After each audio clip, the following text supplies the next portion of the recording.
अन्य दिन मनाते हैं, ऐसे वास्तव में देखा जाए जिसको हम योग भर सेलिब्रेशन है। सिर्फ उसको समझने की आवश्यकता है कि ये भक्ति कैसे सेलिब्रेशन है।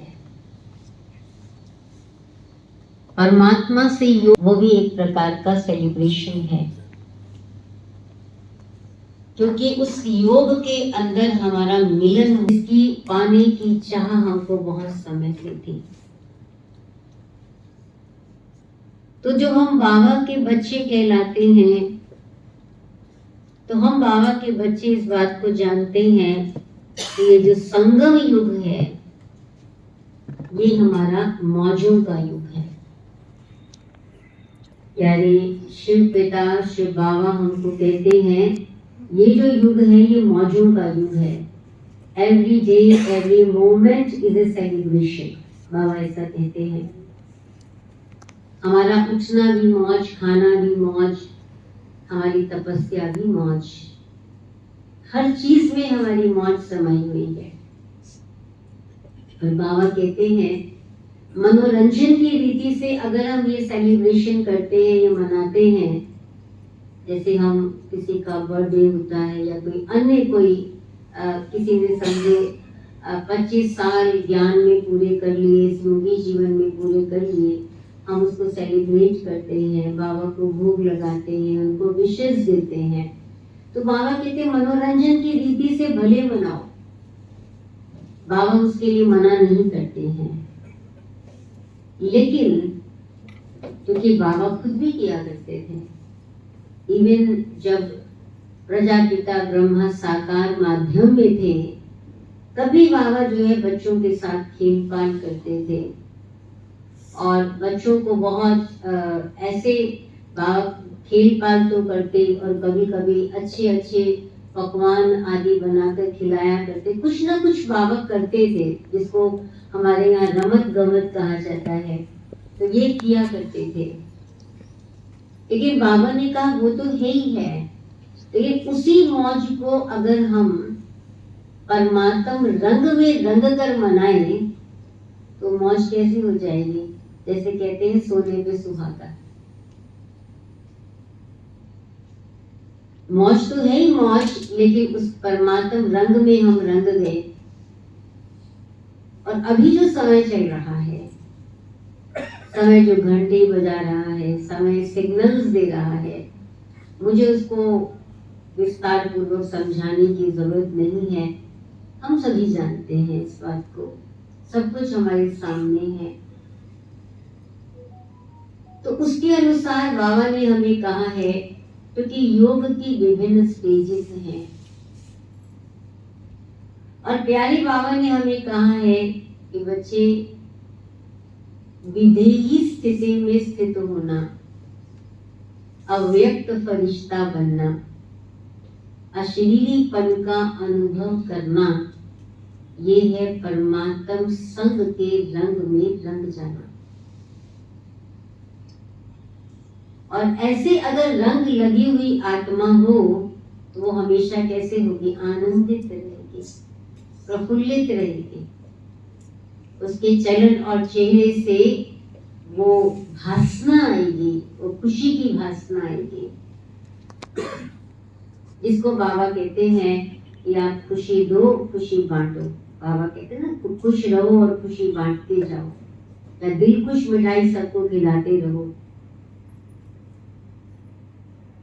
और अव्यक्त फरिश्ता स्थिति, बाबा कहते हैं बच्चे कर्म करते हुए उस स्थिति में रहकर कर्म करो, उस फरिश्तेपन की स्थिति में रहकर कर्म करो, जिसको हम कर्म योगी फरिश्ता स्थिति भी कहते हैं। जब चाहे विदेही बन जाओ और जब चाहे देह में आ जाओ। जब बाहर की हलचल है, उस हलचल से बाहर बहुत हलचल है, बाबा ने बताया हुआ बच्चे आज के महावाक्यों में लिखा कि प्रकृति के पांचों तत्व और पांचों ही विकार बहुत हलचल मचाएंगे, लेकिन हम हमारी स्थिति एकदम अचल रहे, हम एकदम उससे हम डिटैच होके हम अचल हो जाएं, हम विदेही बन जाएं, हम डिस्ट्रैक्ट ना हो, हमारा मन भटके नहीं, लेकिन हम उससे डिटैच हो जाएं, उससे न्यारी बन जाएं। एंड सिमिलरली बाबा कहते हैं बीच बीच में कर्म करते हुए अभी अभी मेरी अशरीरी स्थिति और अभी अभी शरीर में आए, शरीर में आके हमने कर्म किया और फिर शरीर से न्यारे हो गए।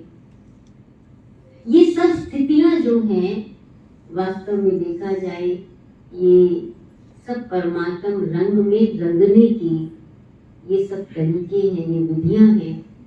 और जिसको ये रंग लग जाता है तो फिर इसको दुनिया के अंदर कोई भी चीज गलत दिखाई नहीं देती। लेकिन ज्ञान तो हम सब में है, ज्ञान की तो कोई कमी नहीं है। सब अभी मैं किसी से पूछूं आज के महावाक्यों में क्या था, आज की मुरली में क्या था, आप में से शायद बहुत रिपीट कर देंगे। कोई डायरी देख के, कोई बिना डायरी देखे रिपीट कर देंगे। तो ज्ञान तो हमारे में बहुत है, लेकिन एक होता है ज्ञान को जानना, दूसरा होता है ज्ञान को समझना, और तीसरा होता है ज्ञान को स्वरूप में लाना, धारण करना। ज्ञान को जानना वो तो इंफॉर्मेशन है। जैसे एक इंग्लिश ऑथर ने कहा है, where is wisdom lost in knowledge, where is knowledge lost in information. वो आज बुद्धिमत्ता, वो आज विवेक कहाँ है, वो कहाँ चला गया नॉलेज को एक्वायर करने में, नॉलेज को पाने में। और वो नॉलेज कहाँ चली गई, इंफॉर्मेशन को एक्यूमुलेट करने में, इंफॉर्मेशन को कलेक्ट करने में। आज इंफॉर्मेशन एक्सप्लोजन है। आज कितनी इंफॉर्मेशन है, आज आपके पास हाथ में इंस्ट्रूमेंट है, आप गूगल के पास जाइए, सब आपको मिल जाएगा जो आप चाहते हैं, सब इंफॉर्मेशन है। लेकिन ज्ञान को धारण करना अर्थात वो मेरी स्थिति बन जाना,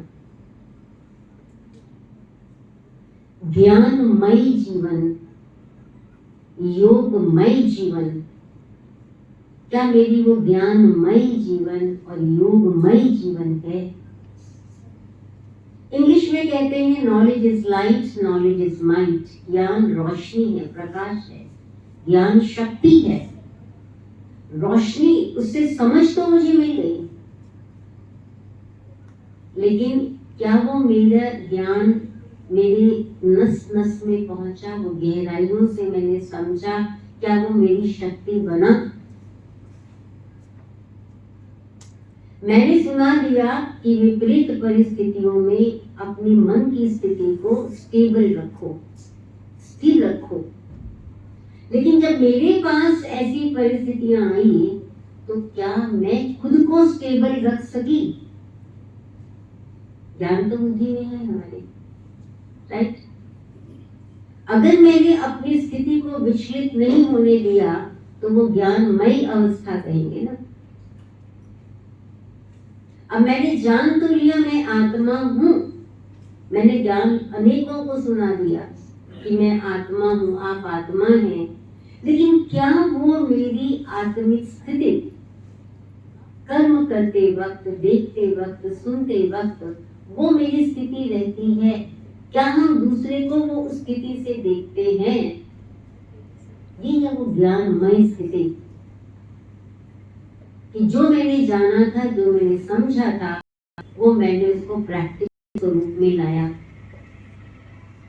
सिमिलरली योगमय स्थिति, हम योगमय हो जाएं, हम योग में तल्लीन हो जाएं, हम योग में लीन हो जाएं। और वो योग क्या है? वो कोई डिफिकल्ट नहीं है योग।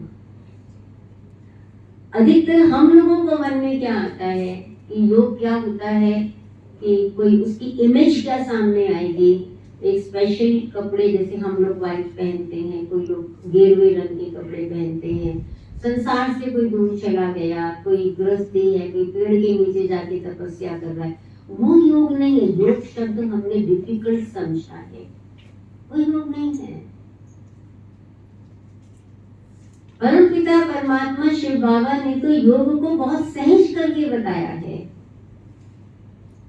और उस योग में स्थिति में हो जाना, क्योंकि उस ज्ञानमय और योगमय हो जाने में विघ्न बहुत आते हैं। लेकिन यदि हम उसके एक सहज स्वरूप को समझ लें तो हमारे लिए योग लगाना बहुत आसान हो जाएगा। तो मैं कुछ बातें आपको बताना चाहूंगी योग के बारे में कि वास्तव में योग है क्या। इसको हम जान लें, समझ लें तो हमारे लिए योग लगाना बहुत आसान हो जाएगा। इसमें सबसे पहली बात है योग अर्थात रिटर्निंग। मैं इंग्लिश का एक एक शब्द यूज करूंगी, लेकिन आपको उसका सारा अर्थ समझाऊंगी कि योग का मतलब क्या है कि returning to the original self, अपने वास्तविक स्वरूप की ओर चले जाना। अब तक हम अपने आप को क्या समझते थे? जब तक ये ज्ञान प्राप्त नहीं हुआ था आत्मा परमात्मा का, तब तक हम अपने आप को देह ही समझते आए थे। भले गीता पढ़ते होंगे, भले कोई ऐसे कह देंगे कि हम आत्मा है, लेकिन जो अभी हमें आत्मा की सत्यता मालूम पड़ी वो पहले मालूम हमें नहीं थी। तो योग क्या है कि हम अपने वास्तविक स्वरूप को जान लेते हैं, और जानकर हम अपने वास्तविकता की ओर लौटते हैं, और न केवल उस वास्तविकता की ओर चले जाते हैं, लेकिन हम उसकी अनुभूति करते हैं। That is returning to the self। अब मैं क्या करती हूँ, जब मुझे पता लग गया कि मैं आत्मा हूँ, तो मैं अपने आप को शरीर से न्यारा करके स्वयं को आत्मा समझने का प्रयास करती हूँ। राइट? ये सही बात है। क्या आप आत्मिक स्थिति के बिना, अपने आप को आत्मा समझे बिना योग लगा सकते हैं? लगा सकते हैं? Not at all. इसीलिए विवेकानंद ने कहा कि सेल्फ रियलाइजेशन यानी आत्मानुभूति परमात्मा अनुभूति की ओर ले जाती है। तो अपने को आत्मा जाना, शिव बाबा ने हमें बताया कि आत्मा क्या है, कैसे वो पॉइंट ऑफ लाइट है। वो point of light, just point of light, आप समझो। वो जो साइंस के पार्टिकल्स हैं वो भी शायद माइक्रोस्कोप से इलेक्ट्रॉन, न्यूट्रॉन, प्रोटॉन को हम देख सकते हैं, लेकिन आत्मा को तो उससे भी नहीं देख सकते। तो आत्मा को हमने समझा, उसको हमने जाना, हम उस तक पहुंचे, दैट इज रिटर्निंग।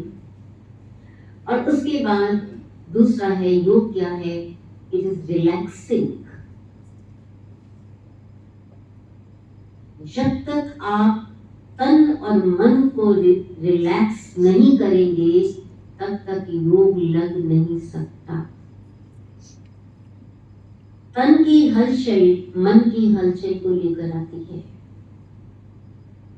इसीलिए योगियों के लिए कहा जाता है संत बड़े परमार्थी शीतल जिनके अंग।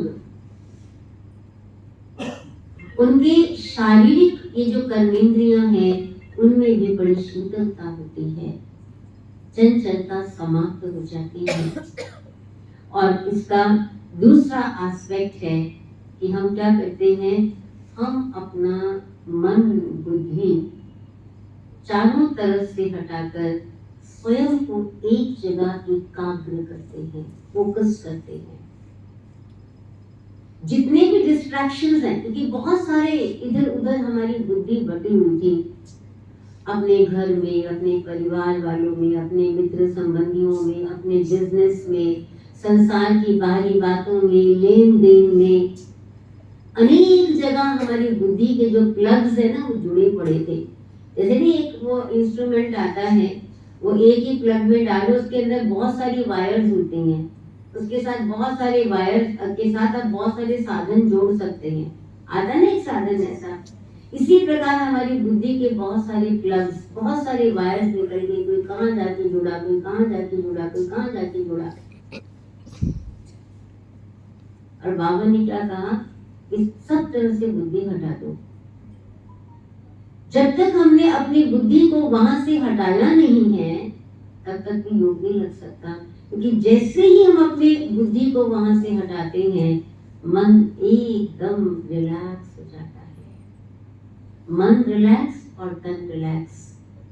And at the same time जितना हम ये योग साधना करते हैं, परमात्मा से योगान्वित होते हैं, उतना हमें रिलैक्सेशन प्राप्त होती है, उतना हमें आराम मिलता है, उतना हमें विश्राम मिलता है। दोनों ही चीजें साथ साथ हैं। शुरू में हो सकता है हमको डिफिकल्ट लगता हो कि कैसे करेंगे, बुद्धि को कैसे हटाएंगे, लेकिन ये तरीका है। और जब हम रिलैक्स हो जाते हैं, रिलैक्स के बाद क्या होता है, रिकनेक्टिंग। अब तक तो बहुत जगह कनेक्शन जुड़े हुए थे ना, खाली मुझे उससे हटाना काफी नहीं है, कहीं जोड़ना भी तो है ना। जैसे शिप होता है, एंकर से उसको अलग किया, लंगर जो से जिसे बंधा होता है उसको अलग किया, उसके बाद वो कहीं तो जाता है ना, जिस जगह से निकला कहीं चला गया, और जहां पहुंच रहा है वो कहीं आ गया, कहीं तो जाके जुड़ेगा ना वो, कहीं तो जाके रुकेगा ना वो। अब ऐसे ही हम कहते हैं डिटैच। मन को मैंने हटाया तो सही, लेकिन लगाएंगे कहाँ, किधर लगाएंगे, रिकनेक्टिंग। किससे, जिसके हम जानते नहीं थे, जिसकी तलाश थी, जिसको खोज रहे थे, जिसको पाना चाहते थे, जिसको याद करते थे कि हे प्रभु तू मुझे शांति दे दे, हे प्रभु तू मुझे दर्शन करा दे, तो बस उसके साथ मैंने कनेक्ट कर लिया। That's it। अब देखते जाओ कितना आसान है योग, ये सब विधि है योग की। पहला स्टेप मैंने कौन सा बताया आपको, पहला स्टेप क्या था, रिटर्निंग। दूसरा स्टेप क्या है, रिलैक्सिंग। और तीसरा क्या है, रिकनेक्टिंग। अब मैंने कनेक्ट कर लिया, क्योंकि हम उसके ही थे ना, क्योंकि भक्ति में कहते हैं ना, आत्मा परमात्मा अलग रही बहुकाल, सुंदर मेला कर दिया जब प्रभु मिला दलाल। तो परमात्मा के साथ मेरा मिलन कैसे हुआ, वो रिकनेक्शन से हुआ। अब मैंने कनेक्शन जोड़ दिया, आपने प्लग लगा दिया, स्विच ऑन कर दिया, तो उसके बाद क्या होगा, क्या होगा, यस बोलिए, यस पावर आ जाएगी। तो इसका चौथा स्टेप क्या है, रिचार्जिंग।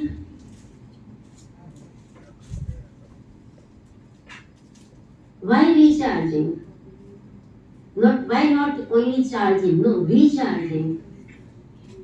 क्योंकि आत्मा जो है ना वो बैटरी के समान है, वो जैसे जैसे यूज होती है ना, कार्य में लाते हैं, बीच बीच में क्योंकि मन को आदत पड़ी हुई है ना। आपको मालूम है मन का स्वभाव क्या है, किसको मालूम है मन का स्वभाव क्या है, मन का स्वभाव क्या है, चंचल है मन।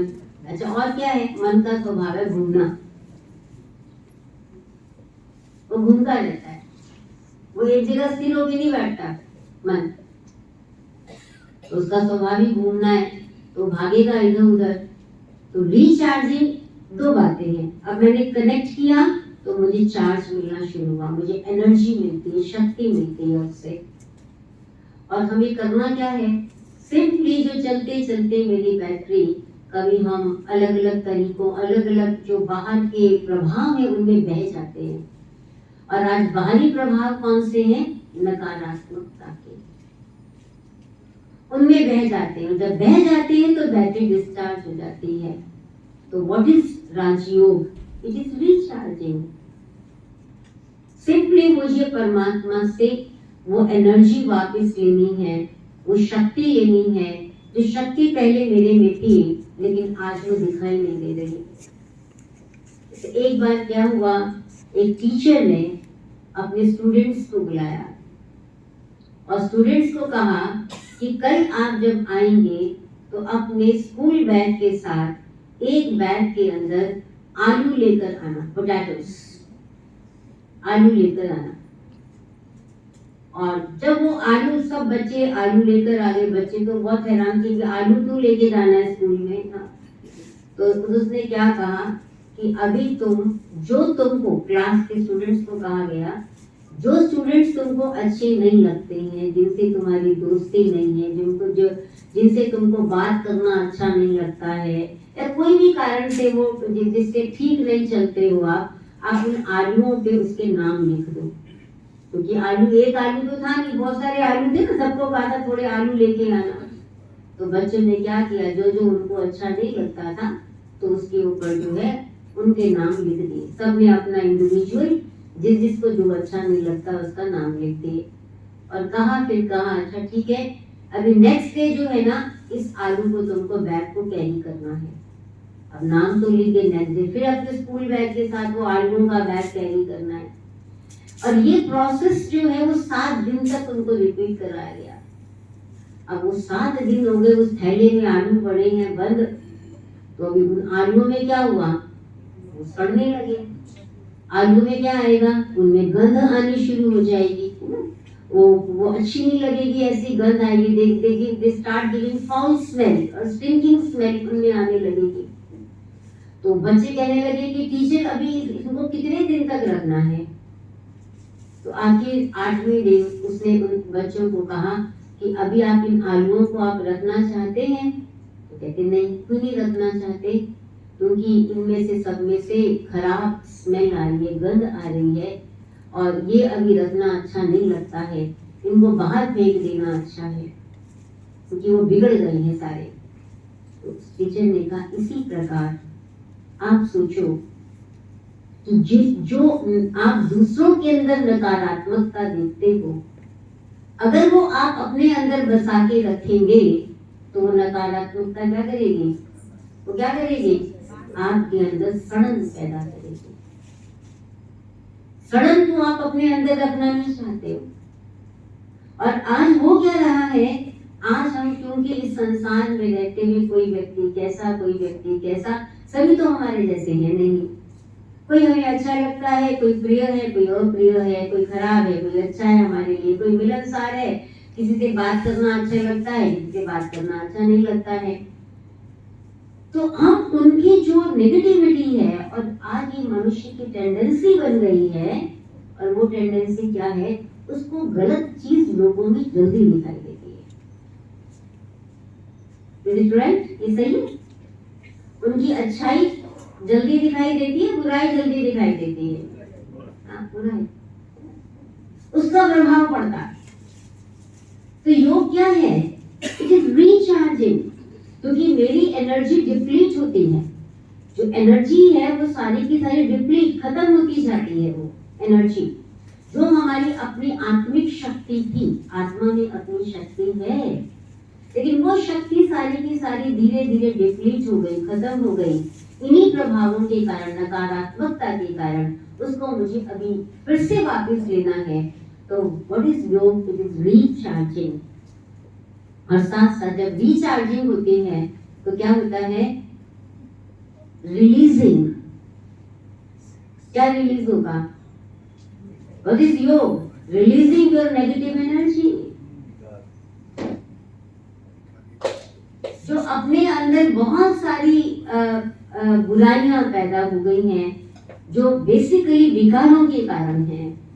आज आप देखिए एंगर, कितना एंगर है, क्रोध में आके मनुष्य देखो क्या क्या करता है।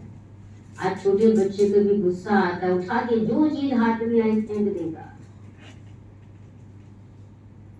कई लोगों को हमने देखा है, कई को सुना है, कईयों को जानते हैं, उठा के कुछ भी फेंका तोड़ दिया, एसी देखा तो एसी तोड़ दिया उठा के। गुस्सा ऐसा आता है और बाद में पछतावा होता है। ये सब जो हमारे अंदर आज इतने, ये ईर्ष्या है, ये कंपैरिजन्स है, ये कॉम्पिटिशन्स है, ये सब भावनाएं क्यों हैं, ये सब नेगेटिव भावनाएं हैं। देखिए एक अच्छा कंपटीशन करके हम आगे बढ़ते हैं, जो कहते हैं win win, you win and I win, वो तो अच्छी बात है, ठीक है। लेकिन किसी को गिरा के आगे बढ़ना जो आज के मानव का स्वभाव बन गया है, ये नकारात्मकता हमारे मन में आ गई। जितना हम योग लगाएंगे उतना हमारी ये एनर्जी, जो नेगेटिव एनर्जी हमारे अंदर एकत्रित हो गई थी, वो सब रिलीज होनी शुरू होती है, वो खत्म होनी शुरू होती है। जैसे मिट्टी से भरी मैला पानी, डर्टी वाटर, आप एक बाल्टी में भर के आप एक नल के नीचे रख दीजिए जिसमें से फ्रेश वाटर आ रहा है, और वो फ्रेश वाटर उस मैले पानी के अंदर जाता जा रहा है, जाता जा रहा है। आप देखेंगे एक समय ऐसा आएगा, बाल्टी में से मैला पानी सारा खत्म हो जाएगा और केवल फ्रेश वाटर उसके अंदर रह जाएगा। सिमिलरली आज हमारे अंदर से जो एनर्जी, नेगेटिव एनर्जी जो है वो ड्रेन हो जाती है, वो रिलीज हो जाती है। इसीलिए योग को कहते हैं, अगर हमें अपने अंदर से किन्हीं चीजों को, बुराइयों को निकालना है, कमियों को निकालना है, कमजोरियों को निकालना है, तो मुझे योग साधना करनी होगी। और फिर क्या होता है, जब रिलीज होता है तो होता है रेजुवेनेटिंग। हमारा एक नयापन, हमारे नए संस्कार, हमारे स्वभाव के अंदर कुछ नवीनताएं आनी शुरू होती हैं। और वो नवीनताएं कैसे आती है? अब मेरे स्वभाव के अंदर हम्बलनेस, नम्रता आती है, सॉफ्टनेस आती है।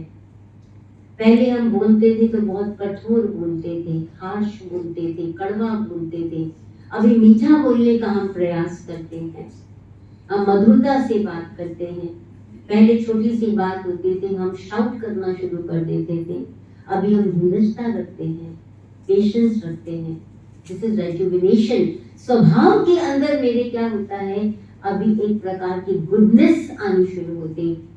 तो अगर मैं अपने स्वभाव को निर्मल बनाना चाहती हूँ, कर्मों में कुशलता आनी शुरू होती है, मेरा स्वभाव में शीतलता आती है, सरलता आती है। तो ये सब कैसे होता है? जितना जितना हम योग लगाते हैं, क्योंकि परमात्मा कौन है? वो सर्वशक्तिमान है। तो सर्वशक्तिमान होने के कारण मेरे अंदर रेजुवेनेशन, नवीनताकरण, नवीनीकरण, इसको हम कह सकते हैं रिन्यूअल, ये हमारे अंदर होता है। और इन दिस प्रोसेस, ये जो सारा हमारा प्रोसेस चलता है, उसके अंदर क्या होता है? रीलर्निंग। हमें कुछ नया सीखते हैं। हम क्या सीखना शुरू कर देते हैं? अभी तक तो ये पता था, किसी को कहो कि आप गुस्सा मत करो तो कहेंगे बहन जी ऐसा कैसा चलेगा, दीदी आजकल ना कोई काम ही नहीं करता उनको अगर जोर से नहीं बोलो तो। हाँ, ऐसा कहते थे। अब मुझे समझ में आया कि नहीं, धैर्यता से भी काम चलता है, मीठा बोलने से भी काम चलता है। मुझे ये भी समझ में आया कि मेरा अपना नेचर क्या है। मुझे ये भी समझ में आया कि मेरा पिता कौन है, जो सर्व का पिता है वो मेरा पिता है, वो भी मुझे समझ में आया। तो ये सारी चीजें हमें मालूम पड़ती हैं जब हम योग का अभ्यास करते हैं और हमारे अंदर आता है। एंड लास्टली रीडिस्कवरिंग, हम अपने आप को क्या करते हैं? हम अपने आप को नया पाते हैं। हम देखते हैं आत्मा में अपनी शक्ति है, जिसको कहते हैं सशक्त होना, सेल्फ एम्पावरमेंट, स्व सशक्तिकरण। आत्मा में वो हिम्मत है, साहस है, निर्भय है। आज आप देखो पिछले 2 सालों के कारण कितनों में असुरक्षा की भावनाएं, भय की भावनाएं पनपने लगी। हुआ ना ऐसा? भय। लोग वैसे गए कि नहीं गए, भय के कारण चले गए। लेकिन अब हमारे में रीडिस्कवर किया कि I am soul with the quality of all strengths. मैं वो आत्मा हूँ जिसके अंदर अपनी शक्तियां निहित हैं, उसके अंदर वो शक्तियां मौजूद हैं। मैं हिम्मतवान हूँ, मेरे में साहस है, मेरे में शक्ति है, मैं निर्भय हूँ, मैं सहन कर सकती हूँ, मेरे में मधुरता है। ये मैंने रीडिस्कवर किया, और ये रीडिस्कवर करने पर हम उनको अभियोग के द्वारा अपने अंदर रिस्टोर करते हैं। इट इज रिस्टोरिंग, यानी वो गुण जब मेरे अंदर आने लगे, तो जब गुण अंदर आने लगे तो अपने पर विश्वास बढ़ता है, परमात्मा पर विश्वास बढ़ता है। तो आप सोचिए, योग लगाना क्या मुश्किल है? और जिसके इतने फायदे हो, सिंपल स्टेप्स हैं, लेकिन हमने योग को बहुत मुश्किल कर दिया है। जो हमने बिगनिंग में आपको कहा कि कर्म करते हुए, चलते फिरते, उठते बैठते, हम उस स्थिति को अपनाएं। सिंपली मेरी भावनाएं, मेरा देखना, मेरा सोचना, उसमें अंतर लाना है मुझे, उस लेवल पर अंतर लाना है, थिंकिंग लेवल पर मुझे अंतर लाना है। और जब मैंने थिंकिंग लेवल पर अंतर ले आया, तो ऑटोमेटिकली मेरी वाणी में और मेरे कर्मों में, मेरे व्यवहार में वो अंतर आएगा ही आएगा, वो दिखाई देगा। और इसीलिए जो राजयोगी हैं, जब वो बाहर के प्रोफेशंस में जब जाते हैं, लोगों से मिलते हैं जिनको ये ब्रह्मा कुमारी का ज्ञान नहीं है, तो कई बार उनसे ये सवाल पूछा जाता है कि आप इतना खुश कैसे रहते हैं। आपको मालूम है कि कोविड काल में कईयों के जॉब्स चले गए, ठीक है। अब नेचुरल है, जो बीकेज में आते हैं वो भी तो कुछ ऐसे होंगे ना, हो सकता है उसमें भी कईयों के जॉब चले गए होंगे। हमारे पास भी ऐसे कई हैं जिनके जॉब चले गए। लेकिन अच्छा, कईयों को बहुत धन का नुकसान हुआ, बहुत नुकसान हुआ। मतलब क्या था और क्या हो गई, ऐसे भी थे, ऐसे भी हैं। लेकिन उन्होंने अपनी धीरजता के धन को नहीं खोया, उन्होंने अपने परमात्मा के विश्वास को नहीं खोया। तो मैं आज आपको यही बताना चाहती हूँ, जो भी यहाँ बैठे हैं, जो ज्ञान से परिचित हैं, जो राजयोगी कहलाते हैं, ब्रह्मा कुमार ब्रह्मा कुमारी कहलाते हैं, या जिन्हों को ज्ञान का इतना परिचय नहीं है, जो भी है यहाँ पर, एक बात का ध्यान रखिए कि अभी जो समय चल रहा है, ये समय है स्वयं को परमात्मा को साथ लेकर चलने का। ये वो समय है। देखिए, पहले भी लोगों को बहुत कुछ हुआ करता था, लेकिन उनका उस परम सत्ता में विश्वास था। आज हम कितने भी साधन रच लें, मैं एक बात आपको बताती, जैसे हम कितने साधन रच लें, मान लीजिए हम इंश्योरेंस कराते, ये कराते, वो कराते, ये कराते हैं, लेकिन उस क्या होगा, लास्ट में क्या होगा, कौन इंश्योरेंस करके चलो पैसा मिल भी गया, लेकिन आंखों के आंसू तो इंश्योरेंस कंपनी आके पहुंचेगी नहीं। तो ये जो समय चल रहा है, ये समय जो है अपनी स्थिति को ज्ञानमय और योगमय बनाने का है, और परमात्मा को साथ ले चलने का है। और परमात्मा की याद, इसी को ही हम योग कहते हैं। और कुछ नहीं है कि हमें परम पिता परमात्मा में विश्वास रखें, अपने में विश्वास रखें, उसको हमें याद करना है और उसकी याद में रह के कर्म करना है, उसको ही कर्म योग कहा जाता है। ओके, ओम शांति।